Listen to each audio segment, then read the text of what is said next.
Hey everybody, it's me, Sulsa07G, and I know it's been a couple of days since my last appearance, so I thought today, March 20th, would be declared Sulsa07G Day. And on every Sulsa07G Day going forth, I thought that we could take a look at games that I find near and dear to me.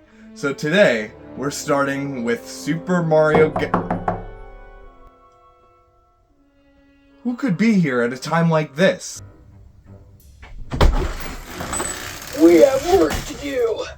Lego. It's possibly the most recognizable toy brand of all time. Everyone's played with those silly little bricks before. So, what could Lego do but enter the video games industry? They began back in 1995 with Lego Fun to Build on the Sega Pico, and then 2 years later released a real video game called Lego Island. It was an open world sandbox adventure game on Windows, and it did very well. But ever since then, Lego has consistently come out with many more games, all of varying genres. But in 2005, they finally found what worked. Traveler's Tales was introduced to the Lego scene, and they created what is now the standard Lego formula with their first big title, Lego Star Wars the video game. It was the birth of the licensed Lego game, and it's exactly as you would expect. The year after, Lego Star Wars 2 released, and a year after that, 2 more games came out. Those 2 games were Lego Indiana Jones in June of 2008,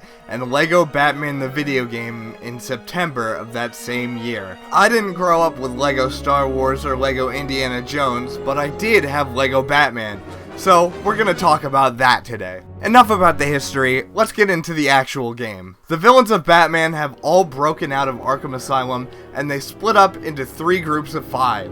Each group, which is led by one of the bigger name villains, are out causing havoc in Gotham, and it's up to Batman and Robin to stop them. It's pretty basic, but it gets the job done. It's actually a pretty big step forward, as every Lego game up to this point just retold a movie's plot, but Lego Batman's plot is wholly unique. Anyway, there are 2 campaigns, the hero story and the villain story. Both stories each have 3 episodes focusing on one of the groups and consists of 5 levels each. The villain story episodes actually take place before the hero story, so let's start there. The first episode, The Riddler's Revenge, is about the first group, which consists of Clayface, Mr. Freeze, Poison Ivy, Two-Face, and is led by the Riddler. The Riddler schemes to rob the Gotham gold reserves. To do that though, they need to go around and collect a couple materials for their break-in. Now, for the villain story, each level in the episode has you play as the main leader of the group, as well as whatever character assists them in that specific level. The first level in the episode, The Riddler Makes a Withdrawal, has you play as Riddler and Clayface. This is reflected in the hero story as well, as in the levels of that story, the bosses will be the secondary characters from each of the levels in the villain story. For example, in the case of the first level, the boss is Clayface in the hero story. Anyway, Riddler and Clayface make their way through the streets of Gotham, fighting cops, and manage to break into a bank using Clayface's super strength and Riddler's mind control, and they steal a key. Afterwards, Riddler and Mr. Freeze head to an old ice cream factory.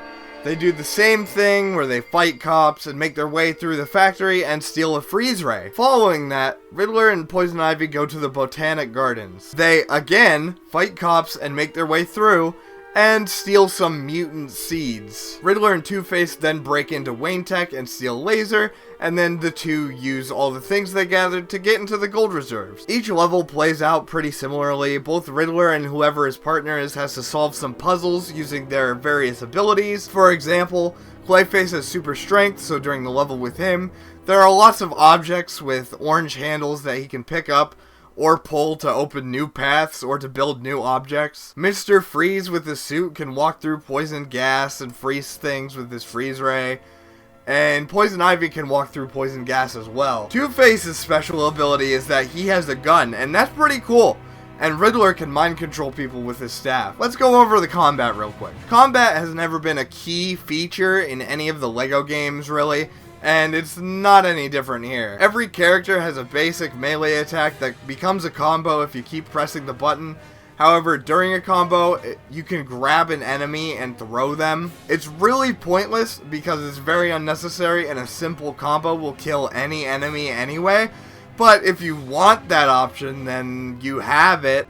Some characters also have ranged weapons, like Batman and Robin with their batarangs, and if you hold down the attack button, it brings up a cursor for you to target things.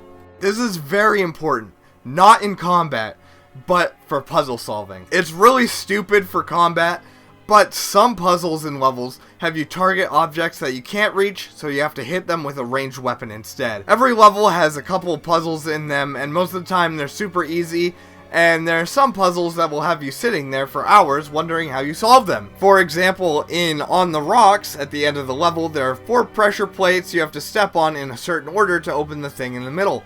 However, the setup they use there looks exactly like the setup for the other puzzles where you have to have 2 characters stand on 2 pressure plates at the same time. Plus they have 2 enemies Riddler can mind control right there, which only further supports that.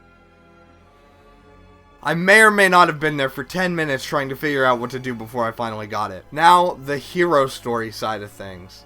Batman and Robin show up at the bank just before Clayface steals all the gold, and they fight him, and then just kind of rinse and repeat that for 4 more levels and 2 more episodes. There's actually not a whole lot to talk about because it's just the same thing for the whole game. Batman and Robin have a few different suits that give them additional abilities which are needed for the levels. So let's blitz through these levels. The first level serves as a tutorial, so it's very basic, but it works to get you engaged with the game. It introduces the demolition suit for Batman and the tech suit for Robin. The demolition suit gives Batman bombs that blow up silver objects, which opens up various paths and more bricks to build with. The tech suit lets Robin control a remote control car, and that's very situational. It's used in very few levels, and when it is, it's only used for a couple minutes at max. The boss of the first level is Clayface, and he's very easy. You just punch him a couple times, and most of the bosses are pretty similar.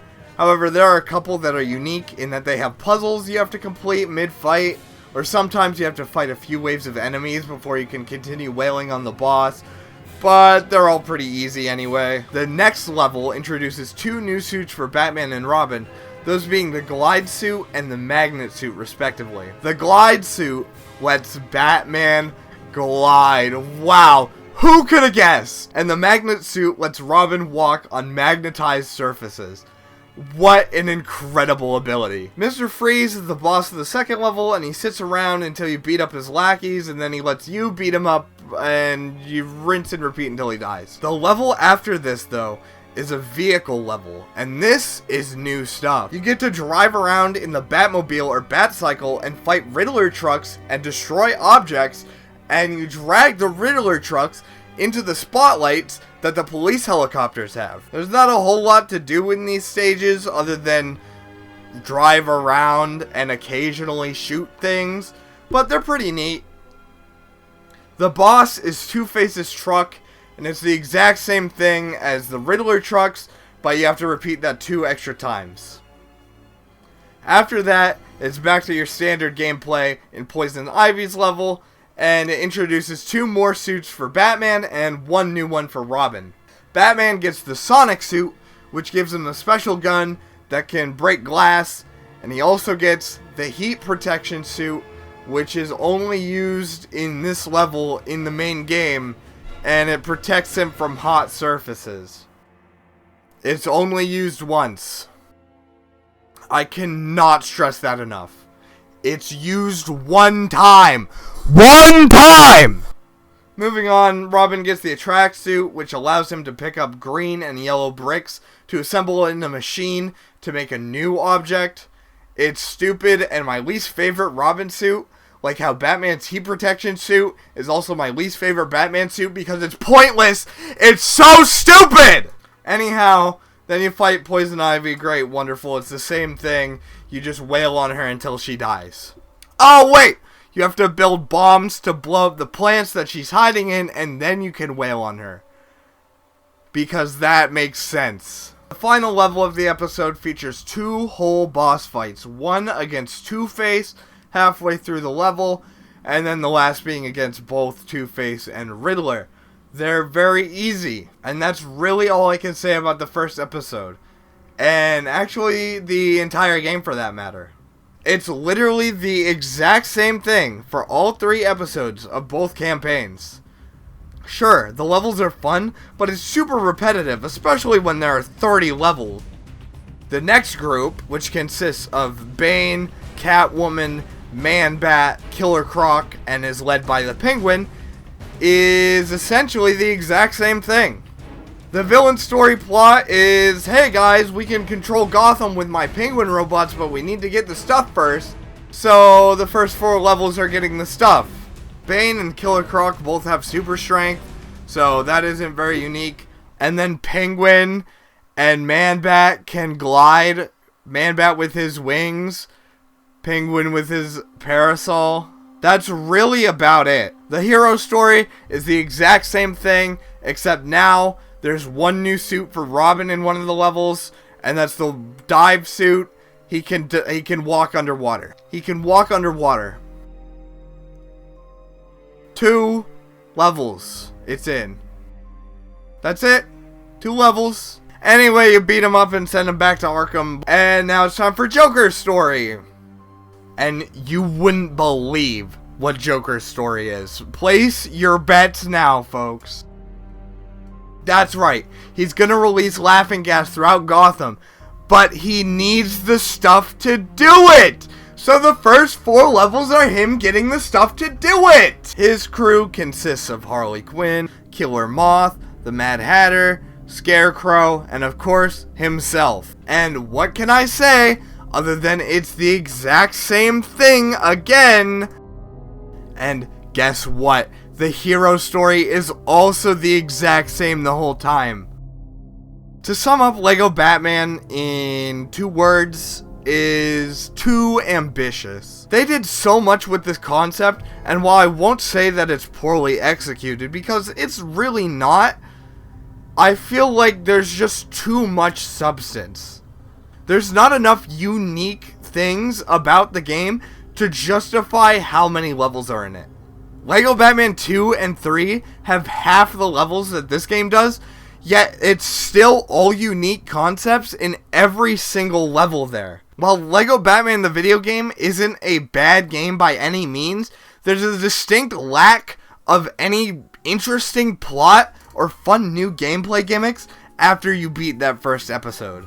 However, all the music is the Danny Elfman composed music from Batman 1989, and that's pretty awesome because it means you get to listen to Waltz to the Death during the game, and that's the greatest song ever created.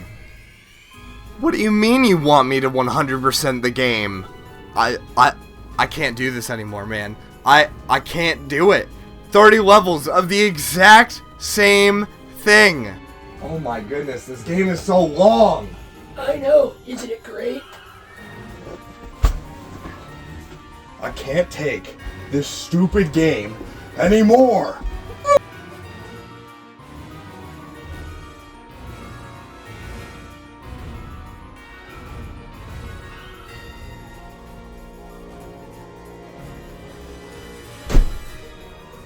That guy was so annoying.